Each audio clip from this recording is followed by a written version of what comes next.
were never supposed to discover this, and that is not a metaphor. What I'm about to reveal was not lost.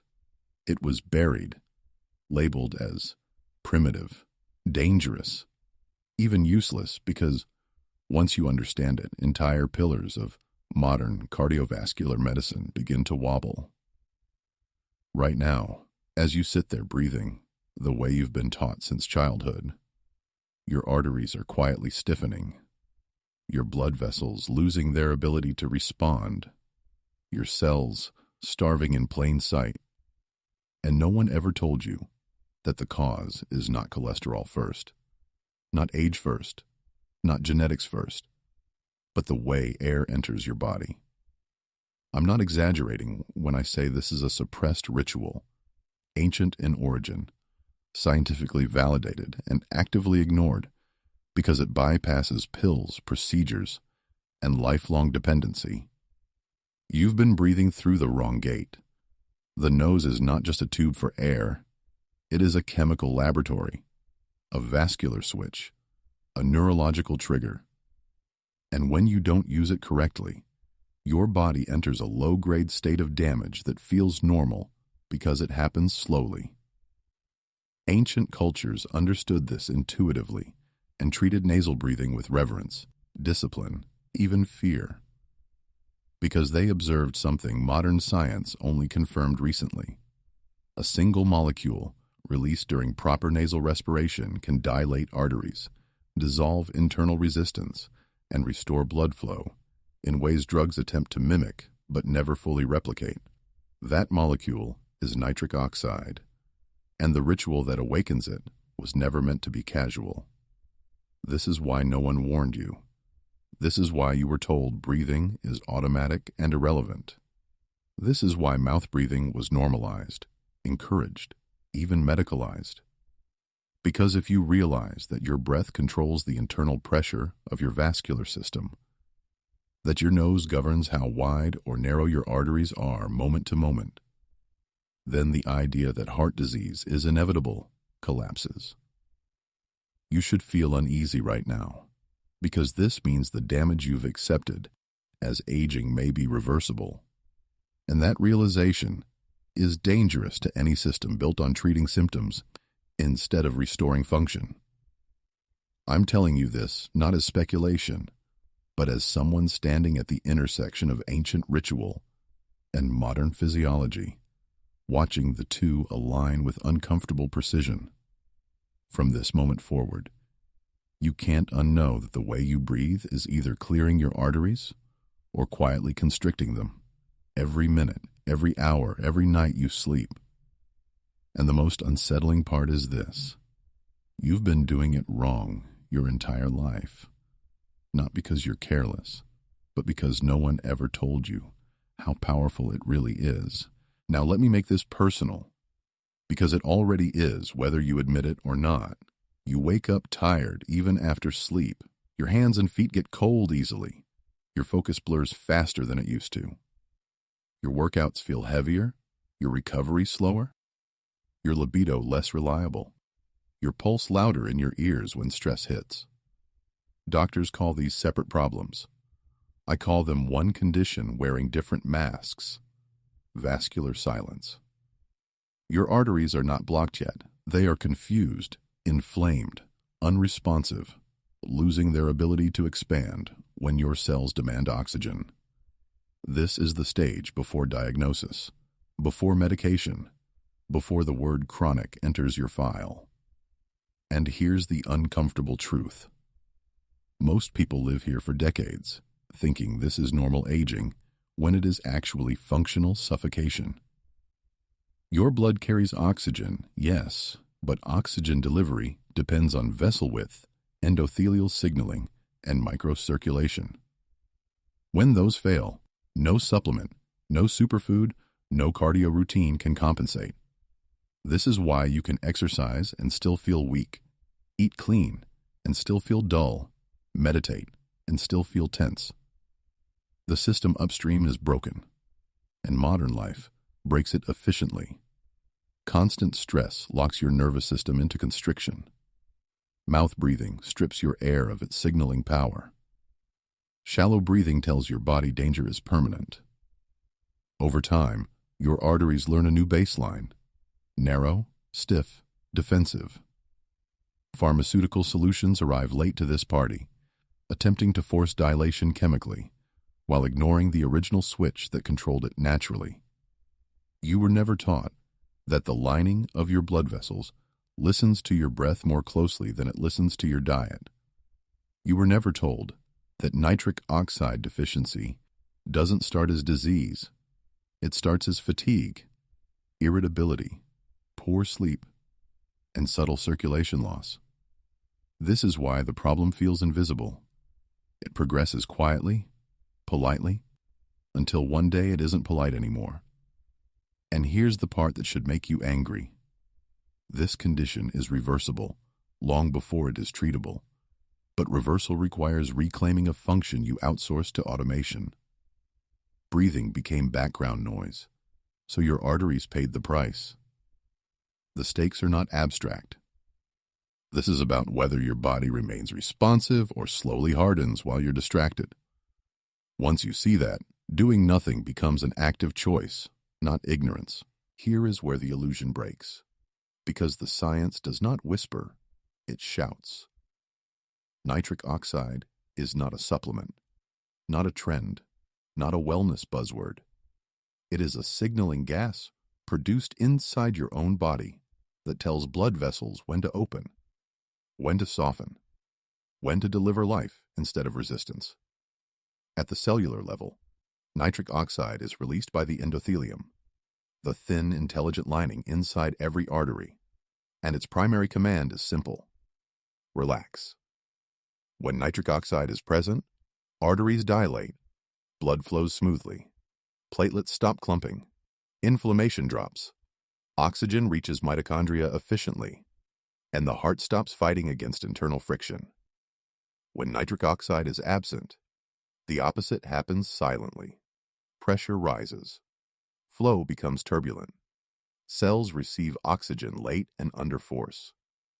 The heart compensates by working harder, and you feel it as tension, fatigue, and accelerated wear. Now here is the part that was never emphasized in medical school because it sounds too primitive to be important. The single most powerful, immediate trigger for nitric oxide production is nasal breathing. Not breathing in general, nasal breathing specifically. The paranasal sinuses produce nitric oxide continuously. But only when air passes through the nose does that gas get pulled into the lungs and absorbed into the bloodstream.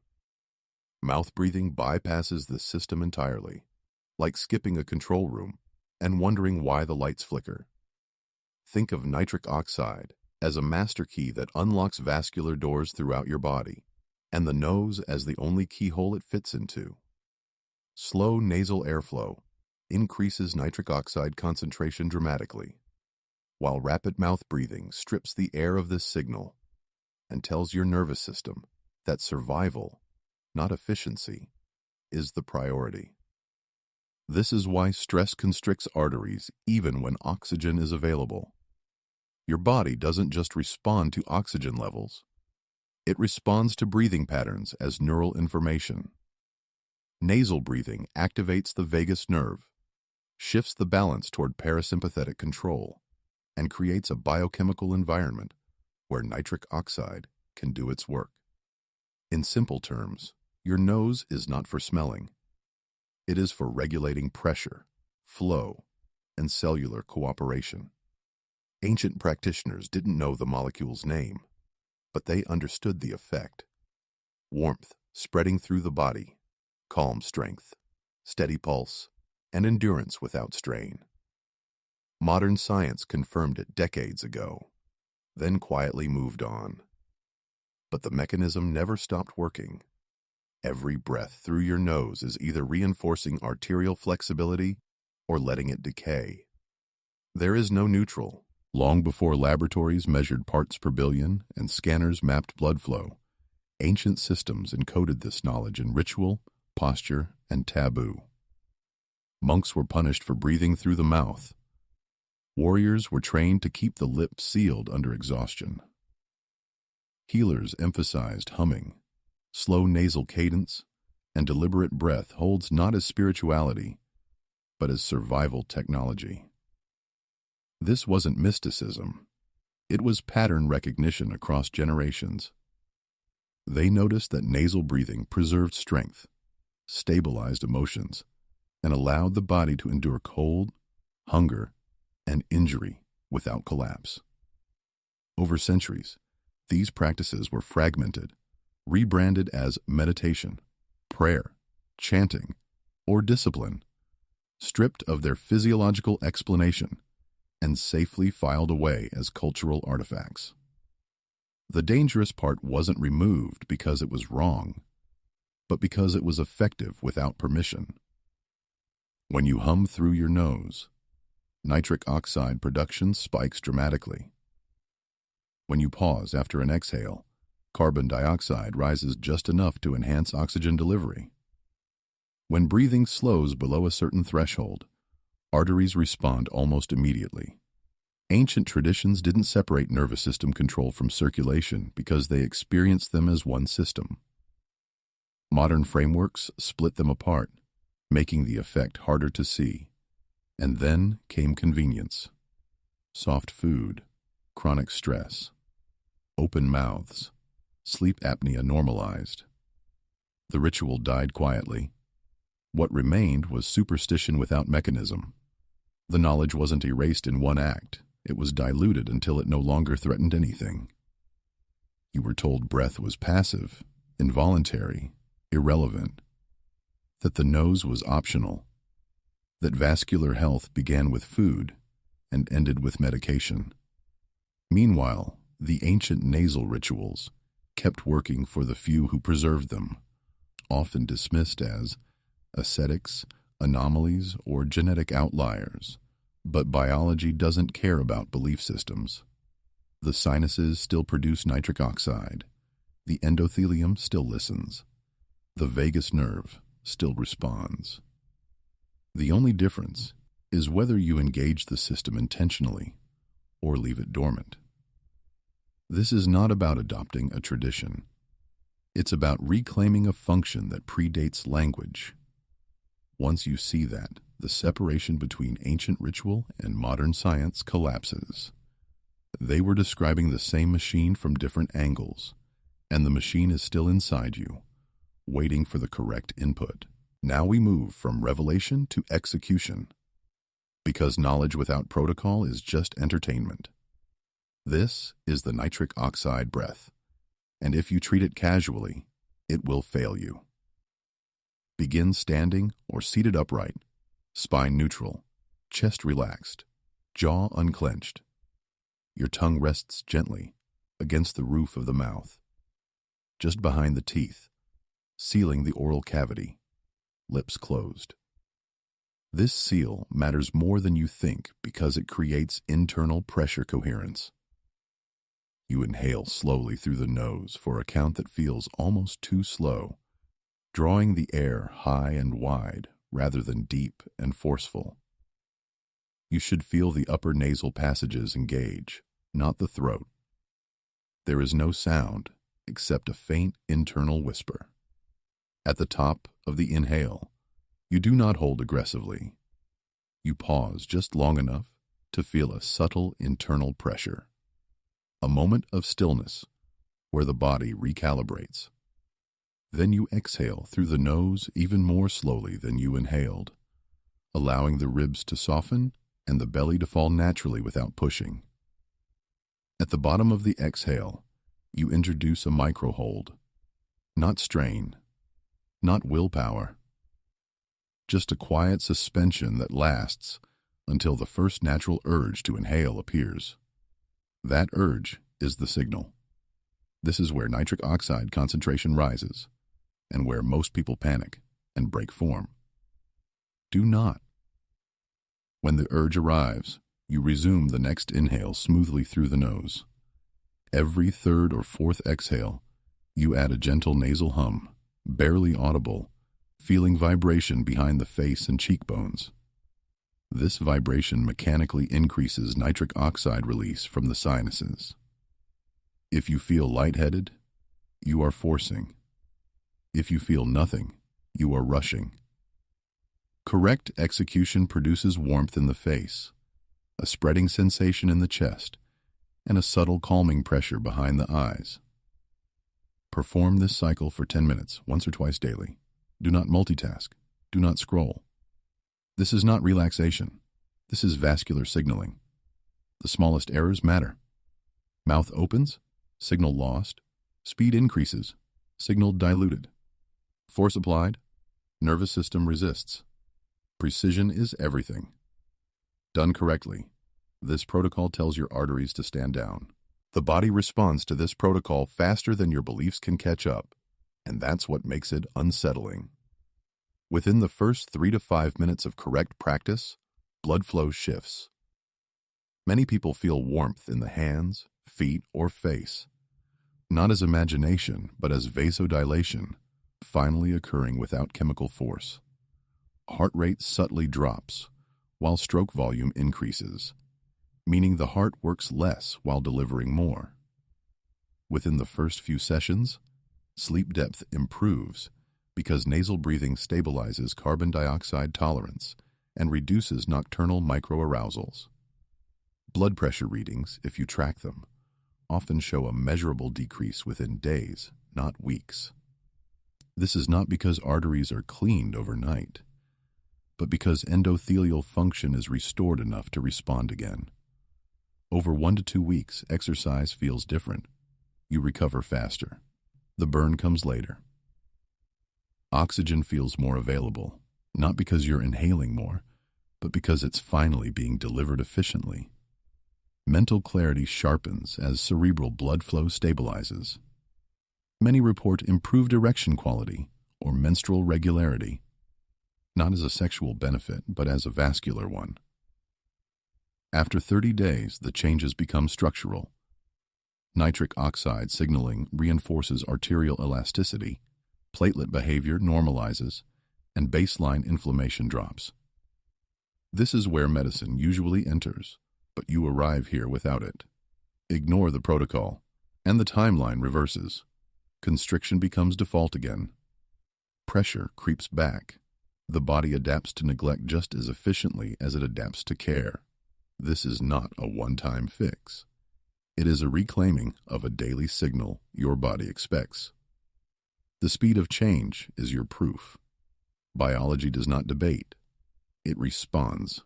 This is the point where information becomes a burden, because now the responsibility is yours. You can't pretend this is abstract anymore. Every breath you take from this moment forward is either reinforcing vascular flexibility or rehearsing constriction. There is no middle ground. I'm not asking you to believe me. I'm asking you to test reality with your own nervous system. For the next 30 days, you commit to nasal dominance under all conditions, calm and stress alike.